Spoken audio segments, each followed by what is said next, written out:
Last topic inflammation जो section था उसका स्कार फॉर्मेशन। सबसे पहले इन्फ्लेमेशन हुआ, कोई इन्फेक्शन हुआ, उसके अगेंस्ट रिस्पांस आया बॉडी का। उस रिस्पांस के बाद जो है एक्यूट इन्फ्लेमेशन उसका एक कंपोनेंट था, क्रोनिक इन्फ्लेमेशन उसका एक कंपोनेंट था, ग्रेनुलोमेटस इन्फ्लेमेशन उसका एक कंपोनेंट था। जब ये सारे और वुंड हीलिंग भी वहाँ पर हुई थी, जब ये सारे हो गए अल्टीमेटली 3-4 महीने के बाद स्कार जो है वो बन जाता है। स्कार जो होता है डेड टिश्यू होता है, ठीक है। तो स्कार में क्या होता है कि भाई असल में यूँ समझ लो कि एक प्रोटेक्टिव जो है वो एक टिश्यू बन जाए आपकी बॉडी में। लेकिन ये 2 टाइप के होते हैं, उसको हम आगे डिस्कस करते हैं। जिसमें कीलोइड वाला जो स्कार होता है वो थोड़ा सा हमारे लिए नॉन बेनिफिशियल या नॉन कॉस्मेटिकली जो है बेनिफिशियल, मतलब दिखने में बहुत बेकार किस्म का होता है, जैसे यहाँ पर दिख रहा है। अच्छा जी, scar formation occurs when repair cannot be accomplished by cell regeneration alone।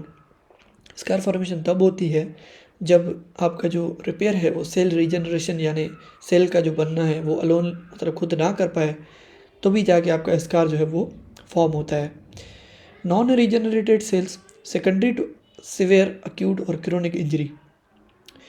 अब उसमें ये होता है कि आपके जो नॉन रीजनरेटेड सेल्स होते हैं, कौन से सेल्स जो आपके एक्यूट एक्रोनिक इंजरी के सिवियर एक्यूट एक्रोनिक इंजरी के बाद जो डेड सेल्स या नॉन रीजनरेटेड सेल्स होते हैं, उनमें क्या होता है आपका वो रिप्लेस हो जाते हैं आपके कनेक्टिव टिश्यू से।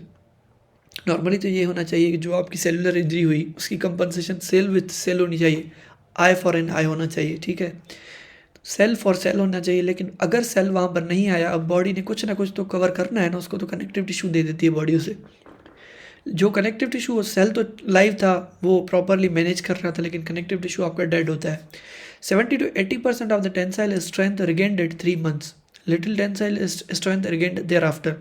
3 महीने में आपकी 70 से 80% आपका काम हो जाता है, आपको एक स्ट्रेंथ मिल जाती है आपकी बॉडी को कैरी करने के लिए, आपके टिश्यू को कैरी करने के लिए, आपकी इंजरी को कैरी करने के लिए।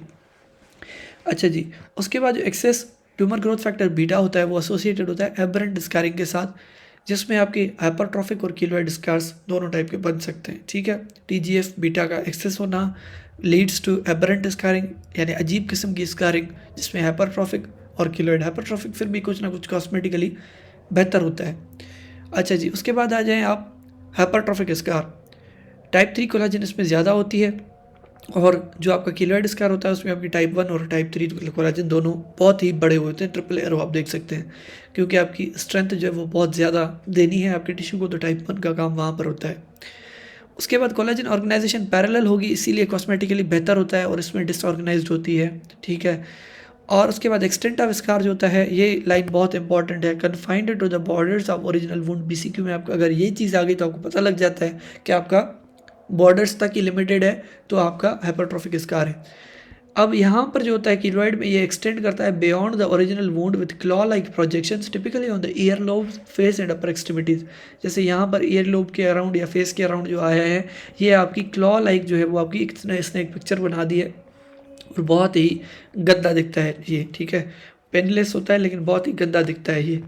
और जितना मुझे याद आ रहा है तो आपका कीलोइड जो है वो आपकी मैलिग्नेंसी में भी कन्वर्ट हो जाता है, जबकि हाइपरट्रॉफिक स्कार आपकी मैलिग्नेंसी में स्किन मैलिग्नेंसी के साथ इतना कोई खास रिलेशन नहीं होता उसका। चलें जी, उसके बाद प्रीडिस्पोजिशन जो है वो इसकी नन होती है। Increased incidence in people with darker skin आपका कीलोइड होता है। ये आपका स्कार का टॉपिक पूरा हो गया।